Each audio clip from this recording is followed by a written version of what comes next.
दोस्तों, आज की वीडियो आपके लिए काफ़ी इंपॉर्टेंट होने वाली है क्योंकि आज की वीडियो में हम बात करने वाले हैं हमारे डिफेंस फोर्सेस द्वारा यूज़ किए जा रहे कॉलोनियल ट्रेडिशंस एंड प्रैक्टिसेस की, और साथ ही हम देखेंगे कि कैसे एक एक करके इन कॉलोनियल ट्रेडिशंस एंड प्रैक्टिसेस को हमारे डिफेंस फोर्सेस में से ख़त्म किया जा रहा है। तो वीडियो को लास्ट तक ज़रूर देखें।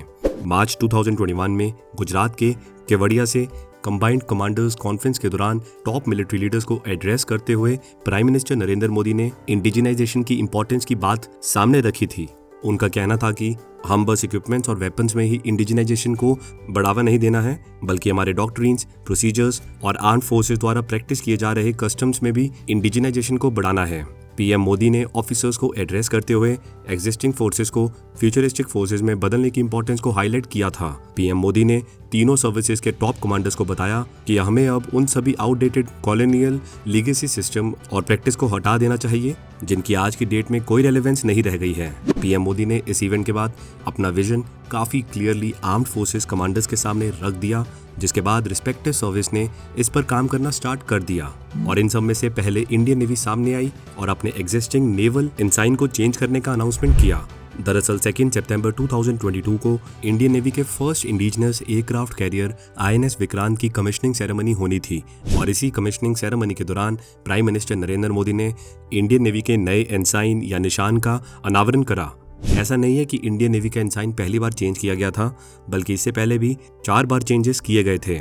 प्री इंडिपेंडेंस तक इंडियन नेवी का एंसाइन में वाइट बैकग्राउंड के साथ रेड जॉर्ज क्रॉस और टॉप लेफ्ट कॉर्नर पर यूके का फ्लैग मौजूद था, और इंडिपेंडेंस के बाद बस यूके के फ्लैग को इंडियन फ्लैग से रिप्लेस कर दिया गया।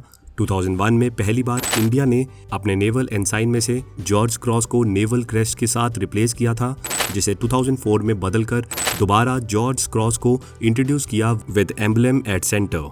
2014 में इस एंसाइन में एक और चेंज करके सत्यमेव जयते को देवनागरी स्क्रिप्ट में अशोक एम्बलम के नीचे इम्प्रिंट किया गया, और लास्ट ईयर 2 सितंबर को इसे एक बार फिर से चेंज किया गया, और अब इस एंसाइन में से रेड जॉर्ज क्रॉस को हटा दिया गया, जिसके बाद इंडियन आर्मी ने भी इनफेक्टिव और इररिलेवेंट ब्रिटिश एरा प्रैक्टिसेस को हटाने के लिए रिव्यू करना स्टार्ट किया, और साथ ही ये क्लियर किया कि डिस्कशन अभी अर्ली स्टेज पर है और किसी भी प्रैक्टिस को खत्म करने के डिसीजन लेने में अभी हमें टाइम लगेगा। ये review adjutant general lieutenant general CB Ponnappa द्वारा हेडेड पैनल द्वारा किया जा रहा है। जिन्हें पता नहीं है उन्हें मैं बता दूं कि office of the adjutant general army से रिलेटेड काफी सारे इश्यूज से डील करता है, जिसमें man power planning, human resource policies, recruitment and discipline शामिल है। इसके officer directly Indian army chief को रिपोर्ट करते हैं। अब इस साल के शुरुआत में कमांड हेडक्वार्टर्स द्वारा एक लेटर इशू किया जिसमें आर्मी द्वारा लीगेसी प्रैक्टिसेस को खत्म करने की बात की गई थी। यह लेटर दरअसल हेडक्वार्टर्स ईस्टर्न कमांड द्वारा इशू किया गया था, जिसमें इंडियन आर्मी ने लीगेसी प्रैक्टिसेस जैसे सेरेमोनियल फंक्शन में हॉर्स ड्राइवन बगीज को यूज करना, रिटायरमेंट पर पुलिंग आउट सेरेमनीज कंडक्ट करना, या फिर डिनर के दौरान पाइप बैंड्स यूज करना, इन सभी लीगेसी प्रैक्टिसेस को डिसकंटिन्यू करने का फैसला लिया है, ये मेंशन था। और उसी समय ये इशूड इंस्ट्रक्शंस को यूनिट में फॉरवर्ड कर दिया गया था। इंस्ट्रक्शंस के अकॉर्डिंग बगीज के यूज को बंद करने और फंक्शंस में यूज होने वाले हॉर्सेस को ट्रेनिंग पर्पसेस के लिए यूज करने को कहा गया है। पर सभी के बीच कंफ्यूजन इसलिए भी मौजूद था क्योंकि ये कमांड हेडक्वार्टर्स की तरफ से आया था, ना कि आर्मी हेडक्वार्टर से। इसके अलावा गवर्नमेंट के निर्देशों के अनुसार Indian army colonial and pre colonial era के customs and traditions, uniforms and equipment, regulations, laws, rules, policies, buildings, establishments, road और पार्क्स के अंग्रेजी नाम को बदलने पर भी विचार कर रही है। इस पैनल द्वारा मल्टीपल इश्यूज पर रिव्यू किया जा रहा है, जिसमें grant of honorary commission, system of appointing colonels of regiments, uniforms, regulation and rules, military funerals in modern horse vehicles instead of gun carriages, names and insignia in unit, और colonial officers mess procedures, traditions and customs, ये सब शामिल है।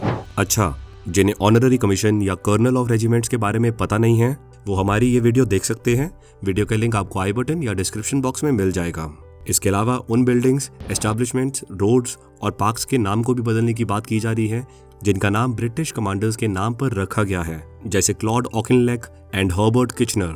या फिर पुणे में मौजूद Queen Mary's technical institute for differently abled soldiers, ये कुछ एग्जांपल्स हैं। इसके अलावा सेरेमनी जैसे बीटिंग द रिट्रीट और रेजिमेंट सिस्टम को भी रिव्यू के दायरे में रखा गया है, जिसमें लास्ट ईयर 1950 के बाद पहले भी traditional hymn abide with me को ड्रॉप करके पहली बार ऐ मेरे वतन के लोगों सॉन्ग से रिप्लेस किया गया था। सर्विस द्वारा फॉलो किए जा रहे 75 से ज़्यादा लॉज, प्रैक्टिसेस एंड प्रोसीजर्स को रिव्यू किया जा रहा है। एक तरफ जहां कॉलोनियल ट्रेडिशंस को ख़त्म किया जा रहा है, वहीं दूसरी तरफ इंडियन ट्रेडिशंस और कल्चर्स को इसका पार्ट बनाने पर भी काम चल रहा है।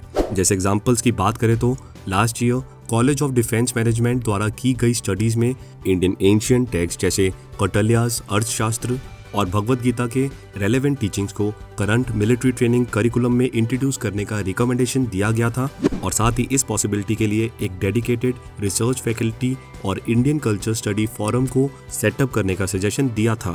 CDM दरअसल प्रीमियर ट्राई सर्विस इंस्टीट्यूशन है जो Indian armed forces, paramilitary forces और फ्रेंडली फॉरेन कंट्रीज के ऑफिसर्स को मैनेजमेंट ट्रेनिंग प्रोवाइड करती है। इस प्रोजेक्ट को हेडक्वार्टर इंटीग्रेटेड डिफेंस स्टाफ ने स्पॉन्सर किया था with an objective to explore selected ancient Indian texts in the context of strategic thinking and leadership in the Indian Armed Forces and set up a roadmap for adopting best practices and thoughts from them which are relevant in current times। इसके अलावा Indian armed forces में से colonial practices को ख़त्म करने और Indian culture को introduce करने के लिए हाल ही में ही इंडियन नेवी ने ऑफिसर्स मेस और फंक्शंस में ट्रेडिशनल इंडियन ड्रेस को इंट्रोड्यूस करने का प्रपोजल रखा है। इंडियन डिफेंस फोर्सेज ने ब्रिटिश से काफ़ी सारे ट्रेडिशंस इनहेरिट किए हुए हैं और ये ट्रेडिशंस फिलहाल पर्सनल्स को इंडियन ट्रेडिशनल ड्रेस पहनने की इजाज़त नहीं देता है।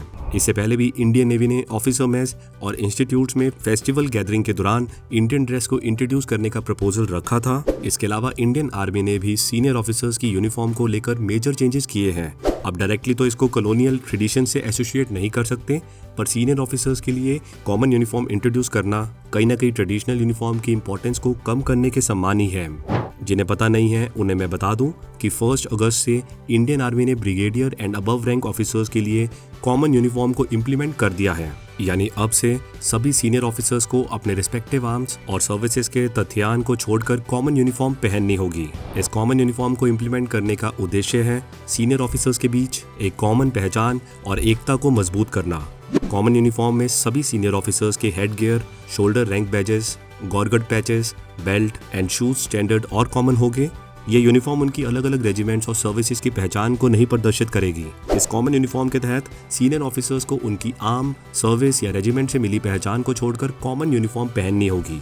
वहीं लेफ्टिनेंट से लेकर कर्नल रैंक ऑफिसर्स अभी भी वही यूनिफॉर्म पहनेंगे जो उनके रेजिमेंटल एफिलिएशन को डिस्प्ले करेगा। इससे पहले कि हम आगे बढ़े, मैं आपको बताना चाहूँगा, अगर आप FCAT एग्जाम में 200 प्लस मार्क्स लाना चाहते हैं तो मैं आपको ये बुक हाईली रिकमेंड करूंगा। इसे सेल्फ स्टडी के लिए और ग्रेजुएशन कर रहे स्टूडेंट्स की टाइम अवेलेबिलिटी को ध्यान में रखकर बनाया गया है। This is the most successful book of FCAT in India, available on Amazon and Flipkart। वही अगर बात करें इंडियन एयरफोर्स की, तो रॉयल एयरफोर्स को आर्मी के कंपैरिजन में काफ़ी लेट एस्टैब्लिश किया गया है, जिसके चलते इंडियन आर्मी के कंपैरिजन में इंडियन एयरफोर्स में थोड़ा कम कॉलोनियल प्रैक्टिसेस को फॉलो किया जाता है। पर ऐसा नहीं है कि IAF में कॉलोनियल प्रैक्टिसेस को फॉलो नहीं किया जाता है। मेस ट्रेडिशन से लेकर फ्लाई पास तक ये सभी प्रैक्टिसेस इंडियन एयरफोर्स ने रॉयल एयरफोर्स से इनहेरिट की है और कई ऐसी इररेलेवेंट प्रैक्टिसेस हैं जिनको ख़त्म करने पर अथॉरिटीज़ द्वारा विचार चल रहा है। जैसे 2005-6 तक air force day parade and fly past Palam airbase में ही कंडक्ट किया जाता था, पर बढ़ते हुए एयर ट्रैफिक इशू के कारण इसे गाजियाबाद के हिंडन एयरफोर्स बेस में शिफ्ट कर दिया गया और तब से हर साल एयरफोर्स डे परेड और fly past Hindon air force base पर ही कंडक्ट किया जाता है। हिंडन एयरबेस एशिया का लार्जेस्ट और वर्ल्ड का 8th लार्जेस्ट एयरबेस है और यहीं पर हर साल एयरफोर्स डे सेलिब्रेट किया जाता है। पर अब गवर्नमेंट चाहती है कि कंट्री के दूसरे हिस्से में रह रहे लोगों को भी हमारी IAF की कैपेबिलिटीज़ का पता चलना चाहिए और इसी कारण से last year air force day celebration Chandigarh में हुआ था और हर साल एयरफोर्स डे सेलिब्रेशन के लिए कोई और सिटी सिलेक्ट की जाएगी और सेम चीज़ आर्मी डे परेड पर भी लागू की गई है। आपकी इन कॉलोनियल ट्रेडिशंस को लेकर क्या राय है, कमेंट सेक्शन में ज़रूर शेयर करें। लाइक करें हमारी वीडियो को और हमेशा की तरह हमारी वीडियो को शेयर करते रहें। मिलते हैं अगली वीडियो में।